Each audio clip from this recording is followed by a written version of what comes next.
Hi, everybody. Thank you so much for joining us today. You are at our TrailOff launch talk with Carmen Maria Machado that today will be moderated by Lizzy Hessick. So you're in the right spot. Thank you for joining us. I'm Katie Dammers, an artistic producer at Fringe Arts, and this event is being hosted in production with the Fringe Festival. Our Fringe Festival is an annual festival held here in Philadelphia, celebrating the performing arts, and often includes literature and visual arts and everything that is in between as well. This year, it's a hybrid festival of live and digital work, and we really appreciate you joining us in our journey into this new, at least for us, digital space. In the midst of the coronavirus, we have pivoted our platforms and our modes of supporting artists in so many different ways, and we appreciate all the more you joining us on that journey. One unexpected but great silver lining of having a primarily digital festival is that geography is not the same kind of boundary. So you can be joining us from Philly, you can be joining us from California, from London, from Australia, where have you, as long as you get the time right. Or, as we are with tonight's talk, we are recording a lot of things and then putting them on our website so people can watch them thereafter asynchronously. So we encourage you to help us spread the word about the festival and the many exciting things we have going on, and tell your friends. They too can join you at the festival no matter where they are. And while you're at it, we encourage you to consider gifting a membership or purchasing one for yourself to support Fringe Arts to continue doing work like this. Before we get started, I just want to do a little Zoom housekeeping. I know everybody is a Zoom pro at this point, but just in case you're not, I want to quickly remind everyone that we are recording. We also recommend that as we go through the talk, at least in the beginning portion, that you definitely have your audio off. So you'll see a toolbar of different icons at the bottom of your Zoom screen. On the leftmost side is a small microphone. You want to make sure that there's a red line kind of through that indicates that it's off or that you're muted. We encourage you to watch this in spotlight view so that you can hear Carmen and Lizzie and see them largest on your screen. And we also ask that if you use the chat, which you're welcome to do throughout, that you're kind and respectful. And if you have questions, you can certainly put them there. And if our team has time later, they will consider answering them. I'll also be putting some links in the chat, and we want to remind everybody that the TrailOff app is live. So great moment for you to click on those links and make sure you have it downloaded so you can get out on the trails yourself. As I said previously, tonight's talk is presented in partnership with TrailOff, an incredible collaborative community-wide supported project that's part of the 2020 Fringe Festival, specifically in our curated program. This piece was crafted by Swim Pony, the Pennsylvania Environmental Council, Toaster Lab, and Michael Kiley, and so many other people, not to mention all of the 10 different authors, the truly hundreds of voice actors who made it possible, and the many different people on various administrative teams. As you probably know, and I'm sure Lizzie and Carmen will talk a little bit more about this, but TrailOff is an app that you download. You'll see Adrian just put the link to that, now available for iOS or Apple phones, Android coming out quite soon. And you download this app, then get yourself to one of the 10 circuit trails in the Philadelphia and surrounding region. And then as you walk the trail, you will hear a geolocated story specific to you as you traverse the space. And each of these stories are crafted specifically for their environments. It's a pretty amazing experience and something that's absolutely perfectly safe for the coronavirus. So you're socially distanced, you're either by yourself or with your unit or your family group, and it's a great way to also be outside. So for more information, please visit our website or download the app. And without further ado, I'm so happy to introduce Lizzie from the Pennsylvania Environmental Council and Carmen, one of our esteemed authors, who will be speaking with you today. Thanks. Thank you so much, Katie. So welcome everyone. I am Lizzy Hessick. I'm a program manager at the Pennsylvania Environmental Council, which is a statewide nonprofit that works in protecting and conserving the environment for all Pennsylvanians. I am the program manager of TrailOff, which has been a great privilege and a great joy. And I am very excited to introduce Carmen Maria Machado to our conversation tonight. Hi, Carmen. Hello, hi. How are you? You know, fine. 2020.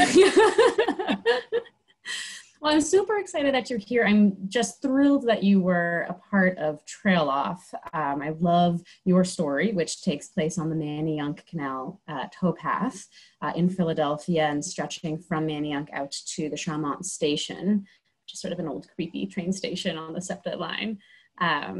It was a pleasure to work with you on this story, and I'm excited to hear an excerpt from it later this evening. But first, I would love to invite you to read a excerpt from your upcoming graphic novel in the Low, Low Woods, or the collector's edition of the together. Yeah, so this is a comic so DC Comics, it was a limited run series that I did that started in December and ran for 6 months. And now there's a book version of it coming out, lovely hardcover. So I'm gonna be just reading to you from the Low, Low Woods. And I'm assuming I do this like kindergarten teacher style where I like read and then I like show 100%. The graphics. Having never read from this before. This is a world premiere of. This is a world premiere. True. I have never done this before. Okay, let's see. All right. So, wait, is this backwards for you guys? No, it's not. Okay. All right. Cool. So we have our protagonists waking up in a movie theater, stretching, and this one whose name is Elle. She says, "Ugh, fuck me," and then she says, "Something happened to us." And Octavia, her friend, says, "We saw a movie, Elle." Oh, this is weirdly hard. Okay, hang on. "We missed a movie." "No, something happened." "What do you remember?" "Not a lot. I remember holding the popcorn." "No, I held the popcorn." "Did your shoes have that mud before, Octavia?" Yes. "I think we fell asleep and had weird dreams." And then Elle vomits on the floor and it says, "Blah."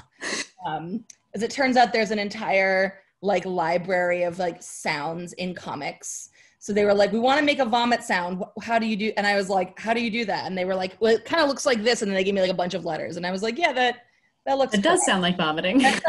We're about right, yeah. Okay. "Hey, Josh, is it just you here?" Yeah." "Were we the only ones in the theater?" "Mm-hmm." "Is there something you want to say to us?" "Wait, did you enjoy the movie?" "No. By the way, I threw up in there." Okay. Okay, so Octavia, so now we're narrating. Yes, okay. So Elle is now narrating the story. "Octavia rides on the back of the bike. My legs get stronger. It's a good arrangement. There's this novel called The Awakening. We read it in English class last year. It was written almost 100 years ago. It's about a woman who is a wife and a mother. She meets this guy, falls in love. She realizes how much of her life she's missed, how much she will continue to miss out on because she's a woman in the world, and that's just how things are. She kills herself at the end, walks into the ocean. I don't get being a wife or mother, or the idea of loving a guy, Jesus.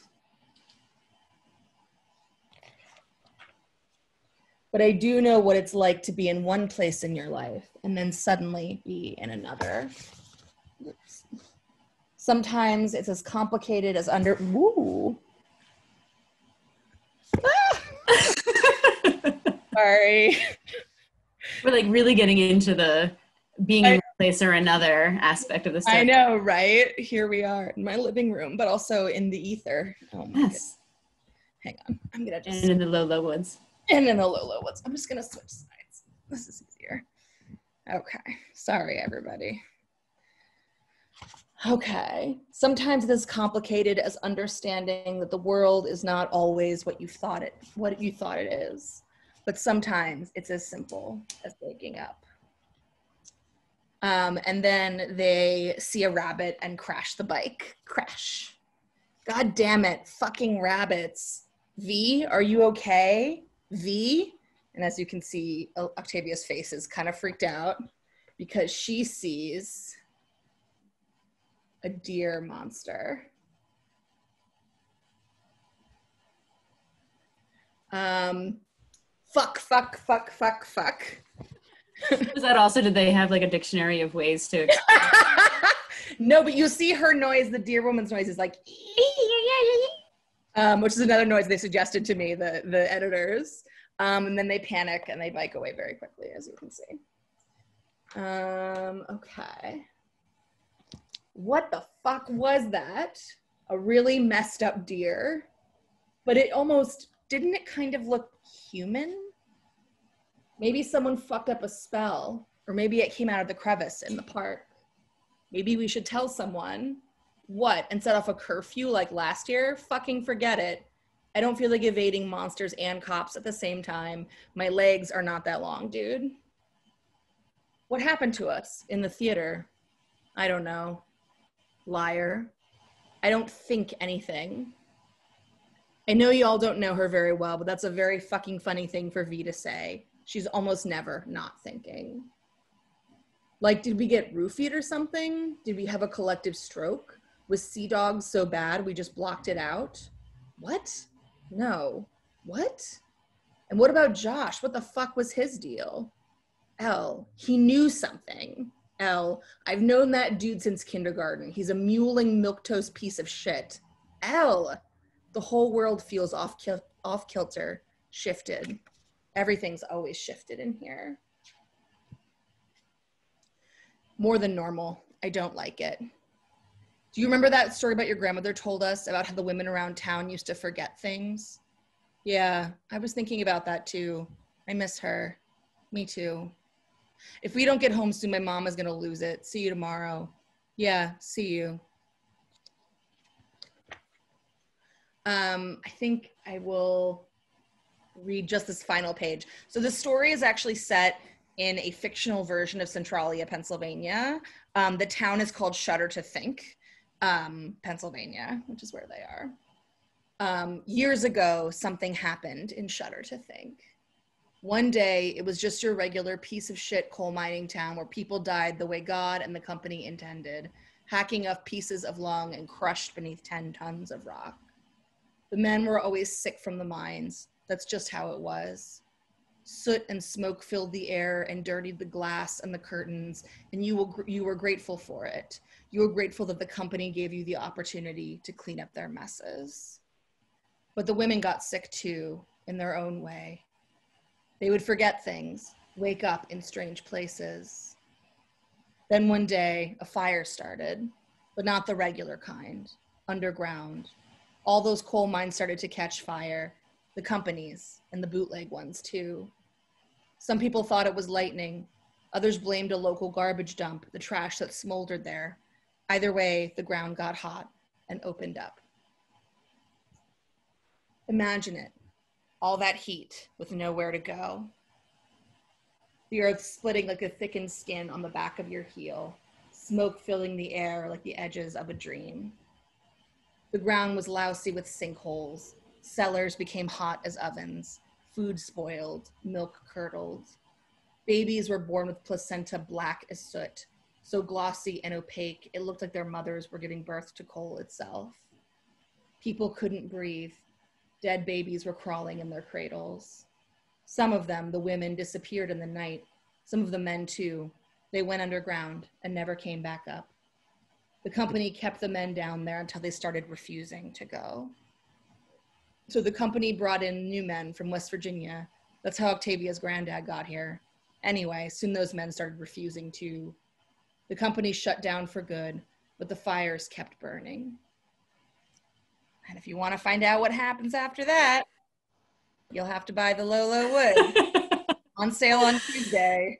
Brava! That's really hard. I don't know how librarians and kindergarten teachers do that. Yeah, I mean, like, we already knew that we're not paying our teachers enough, but like, I know, right? That's like really hard. Yeah.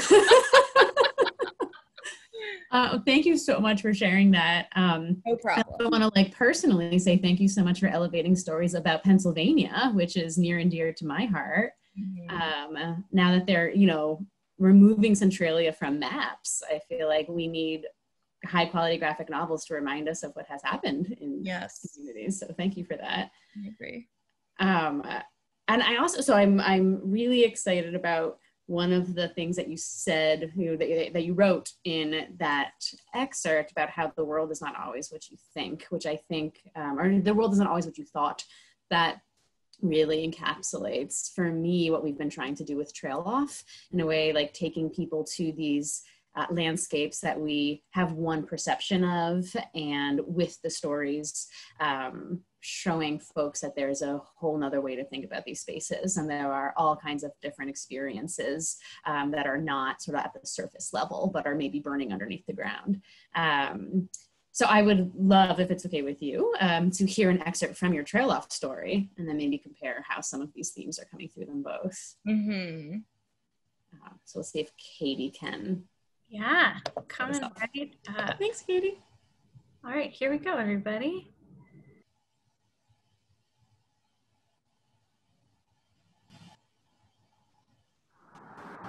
How did you end up in a cryptozoology club? Was it just about nature rubbing up against humanity or whatever? No.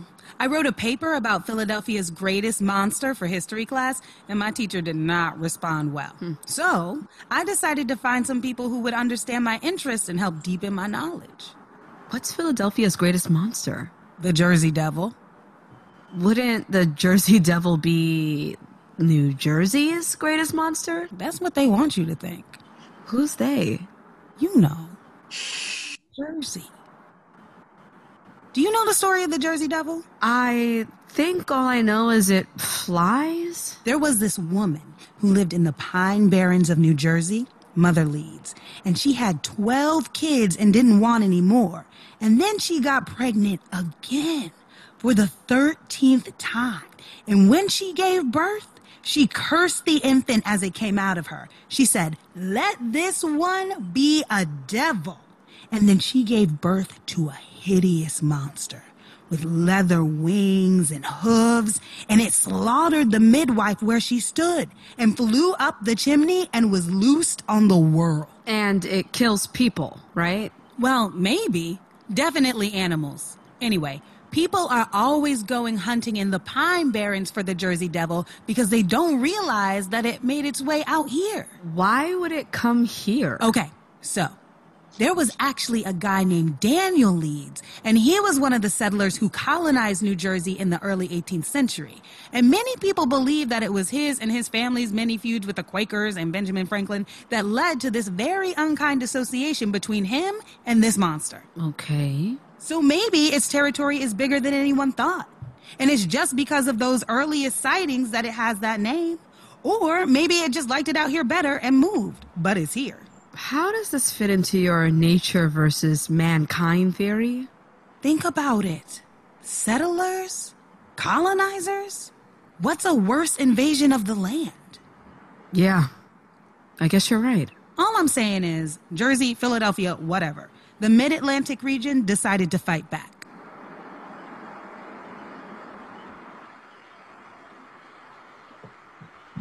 All right, that's it, everybody.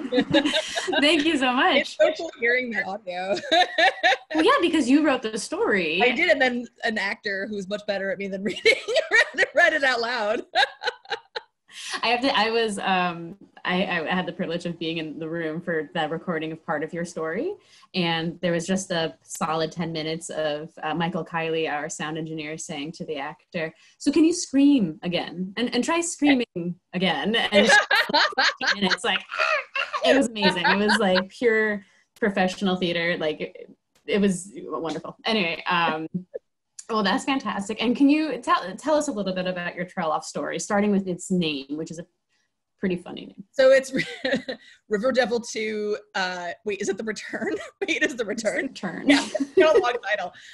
Yeah, so I was interested. So when we first started, when I was first deciding to write this story, or decided I wanted to do it, And I chose the Maniac Trail. I was like trying to sort of figure out like what angle I wanted, and also like I usually write for the page. So like writing for audio is like and writing sort of the sort of geolocate, like where it's like, the audio is going to be like pegged to a certain location. Like that's a really new experience for me.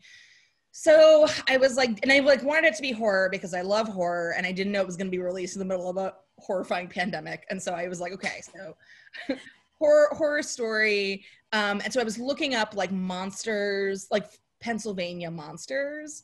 And it was weird. It was like, there are a lot of sort of cryptozoology buffs who have written about like monsters that are in like the Western PA area, like in the woods. And of course there's the Jersey Devil, which is like fairly famous. But there wasn't really anything for Philadelphia. And I was like, oh, I guess maybe not a monster. Maybe that's not the way to go. But then I was looking up stuff about the Jersey Devil, and there was actually this really phenomenal book that had come out a few years ago that's about like how the Jersey Devil ties into a lot of Philadelphia history, including like the history of the Quakers in this area, and also the history of Benjamin Franklin. And it was like super interesting. So I like read that book, and then I was like, okay, I guess I'm gonna do the Jersey Devil, and I'm going to kind of connect it to this sort of idea about nature and civilization and the way they kind of encroach on each other. Because I feel like when I was walking that trail, I just kept noticing that there were, stretches where it was just this like beautiful natural space, and it felt like you were just in the middle of the woods, and then you would like come upon like an old factory or something. And I was like, oh, and I mean, I feel like that's also very like, that's very like Pennsylvania, where it's like you just have these like places where like we've like made our mark, and then you have like nature like fighting back, and I feel like, and also clearly this is a thing that interests me because like the comic book is also about like like a fictional version of Centralia, which is also about like mankind encroaching on nature and nature pushing back. And so that ended up just becoming like the theme of the story. It allowed me to have a monster and allowed me to have screaming, which is what I wanted for the project. So.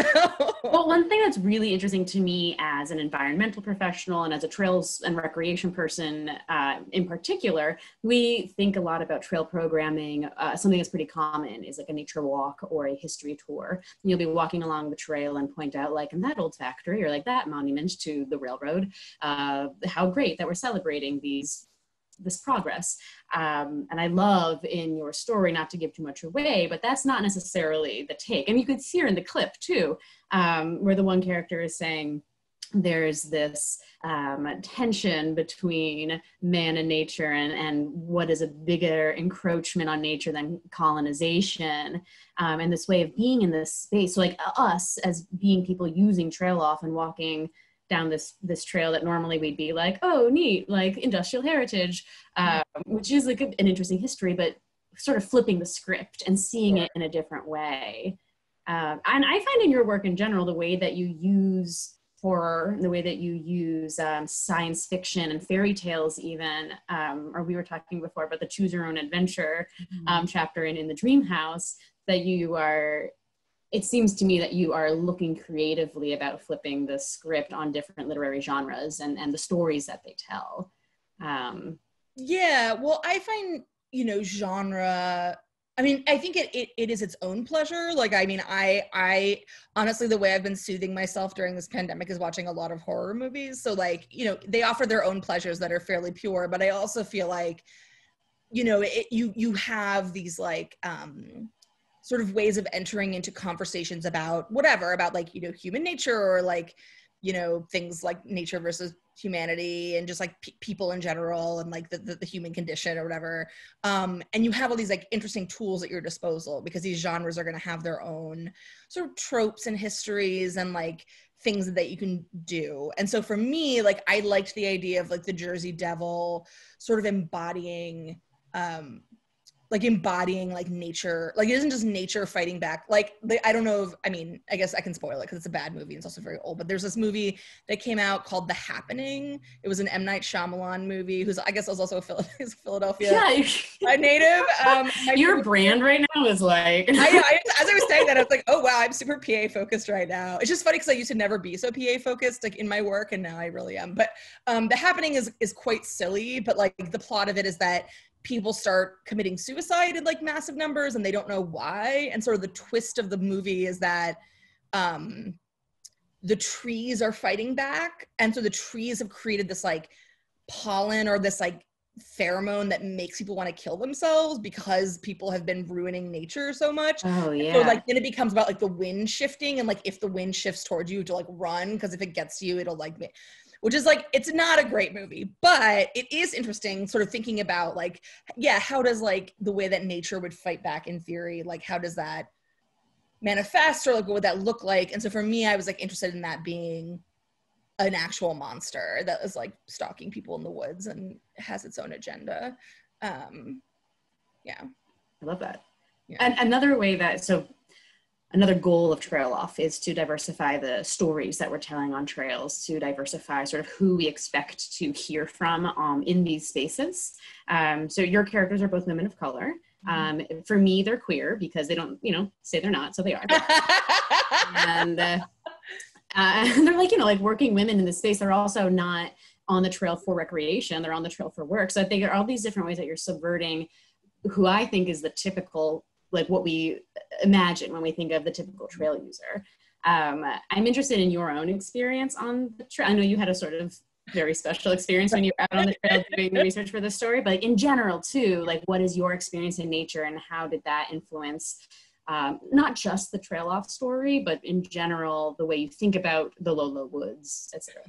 Yeah, well, yeah, so my experience doing the trail was really interesting because when we were, like, we had sort of these, like, deadlines of, like, walking the trails and, like, writing the material, and my timing got all messed up, and I had ended up having foot surgery, and then I still had to walk my trail, so you and I, as you remember, like, went to the Maniac Trail, and, like, we did it, like, I was on, like, a knee scooter, so it is, I mean, I don't know if I'd call it exactly an accessible trail, because, I mean, it's kind of, towards the end especially, it gets kind of hilly, but I was able to like traverse it on my knee scooter with like one good leg sort of powering me along.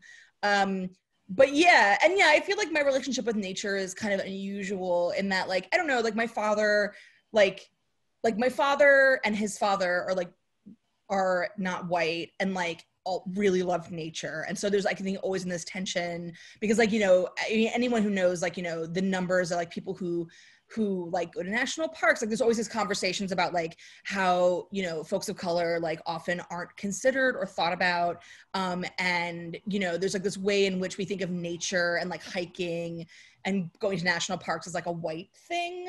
And so there's like sort of that tension. And then I also like don't like, I'm not a big nature person, like unlike my father and his father, like I am like, no, like I like to stroll. Like I don't want to hike. I don't want to like sweat. But I do like being out in nature. Like I enjoy it very much. So yeah, so I sort of liked the idea of the characters. Yeah, like not being there for like the reasons you would expect, like not necessarily like super sporty. Yeah, it's like being sort of people that you wouldn't expect to see on the trail, and sort of responding accordingly. I don't know. I just like the idea of people like me in some capacity. Like I love that because that's exactly work, right? Yeah, I mean, and this is true for both the environmental aspect of TrailOff, but also the artistic aspects of TrailOff, where we like, you don't have to bike on a trail, you don't have to even walk on a trail. There's so many ways to use these public spaces, and the same for the arts too. So we're like, your story I think is pretty emblematic of you can be in these spaces as you are, and we are going to elevate that. Yeah, because that's completely valid. Yeah, yeah.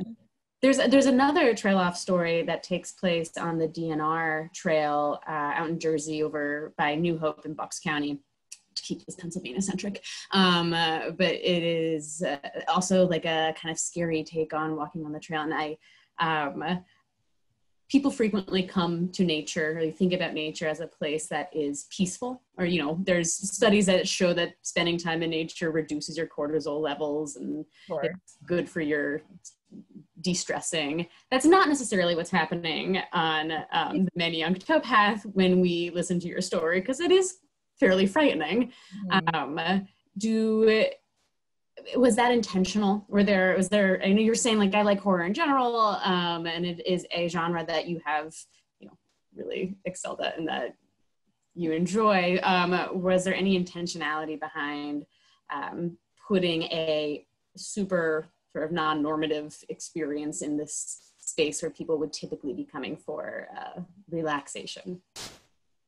Yeah, I mean, it's so funny because I spend a lot of time, like we'll do like residencies where I'm sort of in the woods and doing work in like a little cabin. And like, it's weird because it's like a combination of those things. Because sometimes I'll just go for a walk and it's so beautiful and it's so peaceful. And I'm like, wow, like it feels really good to be out in nature, to just like stroll around and like breathe the air and see the trees and see animals. And that's like so nice. And then every time, like there's like one time when I'm like hanging out with someone, like another resident that's there until it's like dark, and then I have to go back to my cabin and it's like pitch black outside. And I'm like, and I feel like there's always this moment where I'm like, oh, right. Like I am in nature. I am like a tiny little sack of flesh. Anything that wanted to kill me could kill me very easily. Like a deer monster, for example. Yeah, I can't see anything that's coming. And I feel like there's just something really sort of the way that it can turn on a dime like that I find super interesting. Yeah, I don't know. And it's just interesting to me. So. Well, and also like, so we sort of talked about this before, but the idea of, so you're learning about the Jersey Devil and you're learning about how that is very much a monster that's connected with kind of land development too, and like people's encroachment on nature. In general, do you find folklore to have that type of relationship? Like, are there other examples that you can think of or that you would like to sort of think about of the stories we tell ourselves having a impact on the way that we move through space or understand space, and if that changes depending on your culture? And by that I mean like the way that you fit into these spaces. Yeah, I mean, because stories are both like the stories that you tell, the stories that you absorb, the stories that you repeat, like will tell you a lot about who you are and like where you come from. And there's a reason that like things like urban legends and folk tales like change from like region to region and era to era. Like there was recently I was actually like doing this whole like some research on like hand games, like, you know, children's chant like playground games, which like I did as a kid and like everybody I know did as a kid. And I found like this history of like a chant I used to do on the playground, and I was like, and I didn't find my exact area, but I was like, oh, like this is roughly, like I saw like a like sort of a version of it. I was like, oh, that's roughly the version I remember. And then I was Wait, like, which one was it? It was Miss Lucy. Miss Lucy had a steamboat, the steamboat had a bell. Miss Susie went, or it was Miss Susie, not Miss Lucy. And it was one of those, but there was like a verse in one of these versions that was like maybe 10 or 15 years older than when I was a kid that was like incredibly racist. And I was like, holy shit. And like, it's just one of those things where it's like, yeah, like those things are going to reflect like the era that they're in and like the people's choice to like pass that on or not pass that on. Like there's just these like ways in which like, yeah, like folk tales, fairy tales, urban legends, hand games, like, you know, monster stories, like they sort of are these like, it's like clay, and it's like every time you touch it and you hold it, like you're creating these like impressions and you're changing it in some way and you're passing it on to someone else. And there's this really interesting way, and like a lot of stories do that, but like there's just a certain sort of like these informal stories that I think really function that way. It's like super interesting. Yeah. The sort of oral histories and the way that these, it's like in the passing on that is like where the sort of narrative is that yeah, exactly. And also how like those things will like reflect the anxiety of the era. So like I was actually also like recently looking up some stuff about like the urban legend I remember from a kid, where it was like if you don't check like your seat in the movie theater before you sit down, you could get like stuck by a hypodermic needle. And it was this like urban legend that I remember hearing and being like very nervous about, and for a long time like always checking my seat. And then at some point I was reading about like the history of this particular specific urban legend, and it was like talking about how there's like it turns on like certain anxieties. So like when I was a kid, it was probably like HIV, Yeah. HIV and like fear of sort of contamination and like this sort of fears, but also you could think about it as like in terms of like drugs, or like there's other ways in which like this, and again, so things will like wax and wane, and like it just connects to like what we're afraid of at the time, and like what people are anxious about, and like what they want to warn people about. So anyway, yeah, so it's just like, I don't know, it's like a thing I've always been really fascinated by. Yeah.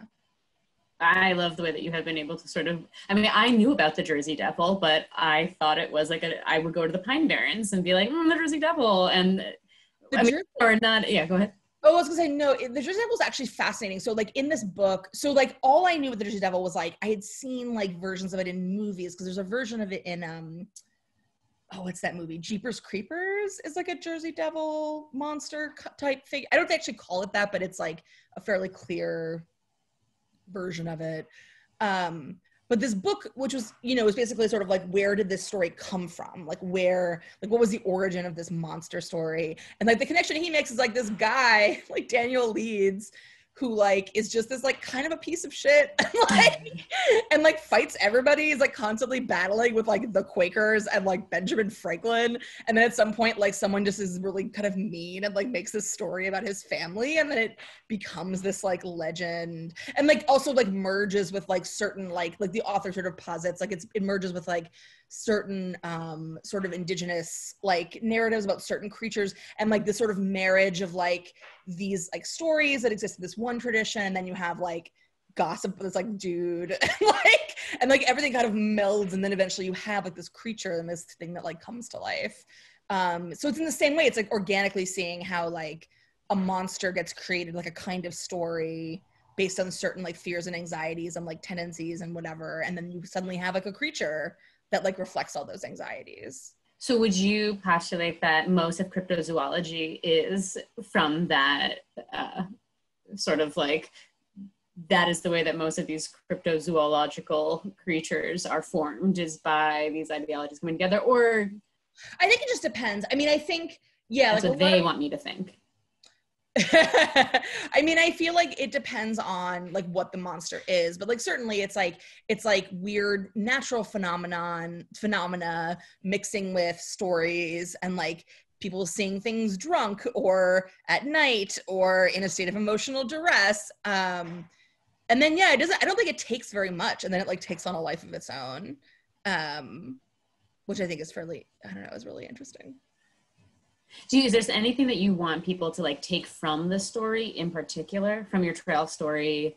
Or is it, I guess, I don't know. I guess like thinking about what the relationship is between nature and the city that we live in. I mean, I live in West Philadelphia, and so like, and it's weird because like I have a backyard, and like I feel like there's all these little natural things happening in the backyard, but I'm also like in a city, and I feel like there's something so delightful about like being in a city where you can see like these things having a relationship with each other, and the trail just sort of switches the balance in terms of like humanity and nature. So yeah, I don't know. I guess just like thinking about that. I don't know. I think your trail too, the part that you selected, because it starts in downtown Manayunk, right? Mm-hmm. So it's like there's stores, there's people, but then pretty quickly, as you were saying, it gets into a wooded area, and then it pops up with these industrial areas with this remnants of mankind, and often still active sort of evidence of mankind. But like the farther you get out, the more and more you realize like you're still in the city, but there's so many different sort of levels of what it means to be in the city. Mm-hmm. And the TrailOff spaces across the board, I think, do that. Perhaps the Manayunk one is one of the more transitional spaces that sure. aspects of that. Yeah, I mean, there's also something like, I mean, there's a lot of really interesting stuff about like the Oulipians, like the French like literary sort of movement, also have a lot of like stuff where they talk about like I can't think of the word. It's French. It's escaping me because I don't speak French. But it's like the idea of like sort of the like laying one map on top of another, and you like follow one map but you're in a different city than the map is for, and so like you end up in a new space, or like the idea of like sort of any kind of walking space, like having these like. Sorry, I'm not explaining this very clearly, but like there's something about like the spaces having this sort of narrative significance, and like you can listen to it, but you also can like create your own narrative significance by like, and again, it doesn't even have to be on a trail. Like a trail is like a great place, but also just like walking around your city, like walking around the block, you know, and like sort of imagining like how narrative can get pinned to these spaces. Oh no, my dog is barking. This is her moment for the limelight. She's so upset. I think what's happening is there's food being made and she doesn't get any, so she's very upset. I do that too.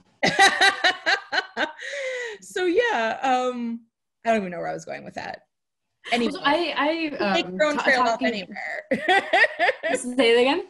You can make your own trail off anywhere. You can make your own trail off anywhere. I mean, I love that as something to pull from this, because it's so true. Like on all of these, everyone has their own individual experiences in the space, and like the point of this whole project is to say like we're going to make those central to like, your trail experience is as valid as anybody else's trail experience, and it should be heard and should be celebrated. Yeah. I went to school in France and studied geography, and so we talked about the sort of like the mapping. I don't know the French word either. What is this called? Yeah. I don't know.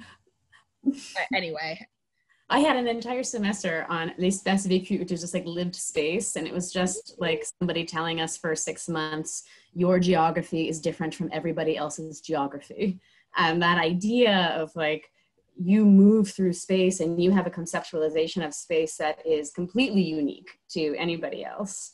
I think it's a pretty like a situationist international like thought of the way that all of these spaces are objective. Mm-hmm.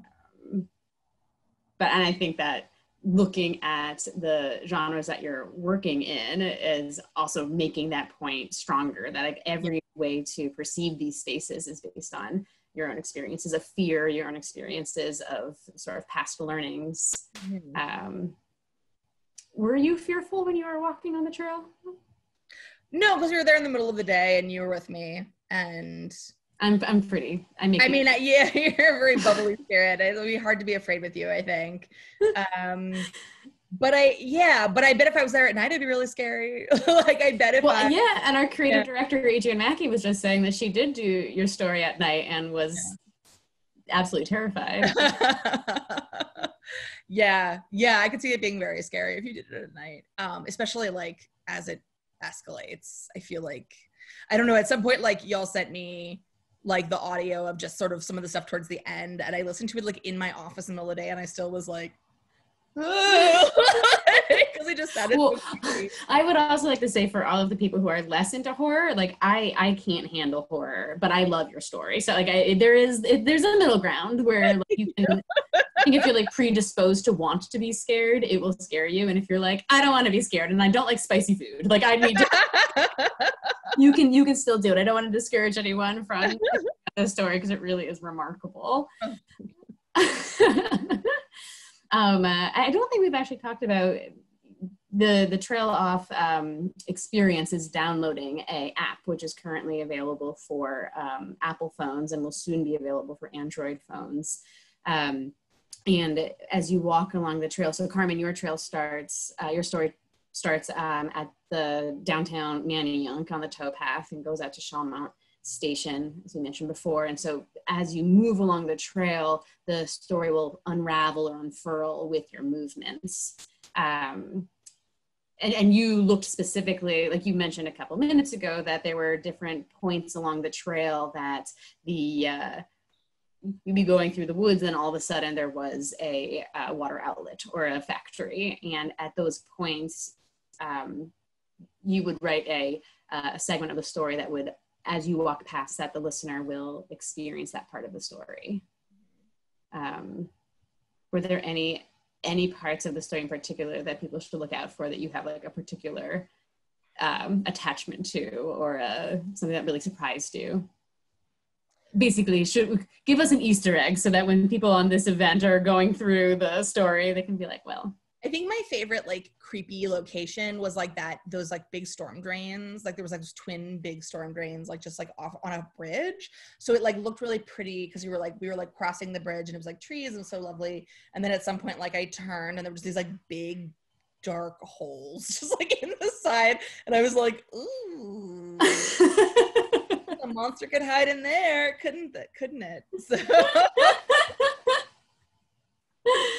So be on the lookout for the large water drains in which a monster could hide. Indeed. Yes. I have a personal question for you. Yes. Okay, so to me, you are sort of like a Halloween goddess. The Halloween has been like a little bit canceled this year because of COVID-19, but I'm wondering if you have any Halloween dreams or plans or expectations. So I'm very sad. Yes, Halloween is my season. My spooky season is my season. So I am a little sad about the fact that COVID has sort of put a limit on that. I will probably watch, I think my October goals are to watch a bunch of classic horror movies that I haven't seen in a while or I haven't seen at all. And I will also be making a costume for my dog, even though we can't take her anywhere for it. But I just bought all the stuff to make her a special costume. Can we know what it is? Yeah, there's a video game called Untitled Goose Game that is in which you play a goose making trouble in a village. You're just constantly like, you're just making like lightly chaotic trouble constantly, which is what my dog does, Rosie. So I'm making her, and there's like a really infamous sort of like shot of the goose and you're carrying like a knife in your, like stolen a butter knife, like a knife. So I actually bought they called it a vintage planter, but it is literally from the year I was born. So, can't be that vintage. It's not that vintage. But it's like a plastic goose like planter that I found. And I'm gonna make her a little goose hat and like little wings and like a little thing for her back. And then I'm gonna put a little I'm gonna make like a little knife out of cardboard and like put it in the goose's beak. So she's the goose from the game, which is all a very long way of saying she's just a little troublesome goose. She's a troublesome goose. So it's going to be all over the Halloween. Probably going to be super mad at me for putting this thing. But I was just going to ask, like, have you dressed her up before and is she ready for the glory? I have not really. I've put her in like a little raincoat, which she was like, I guess fine with-ish. We'll see. Honestly, I just need to get it on her long enough to take good photos, and then I will let her out of it. I feel like I can't ask more than that. I'm very excited to see these photos. What about you? Do you have Halloween plans? I was just in a Halloween store today and was feeling like a little bit more excited about dressing up. I don't have any specific plans yet, but I feel like that is going to be my goal for, like, I want to do something. I want to make it special. 2020, you need to have something special to look forward to. Yeah. Mm-hmm. In addition to all of the TrailOff stories that we are looking forward to doing. I should have said, I'll be doing a TrailOff every week. As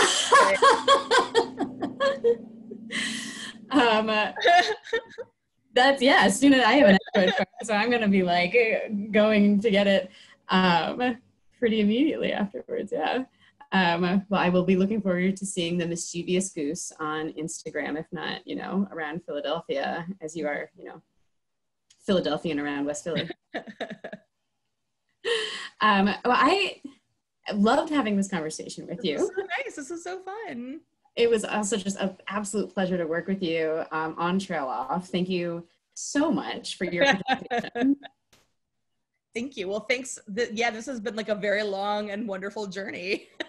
Yeah, it has. The app is actually out. It's like, it feels like surreal. It's like, this has been like many years in the making. Wild.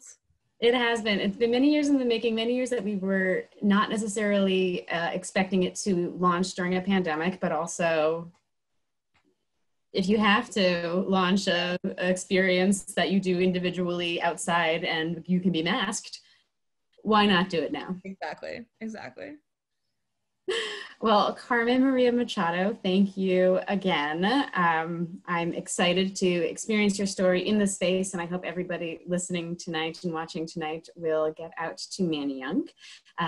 There are multiple links in the chat box where you can download the app. You can get more information about In the Low, Low Woods, Carmen's graphic novel compilation that's coming out hardcover on Tuesday. And I hope to see you all out from 6 feet away.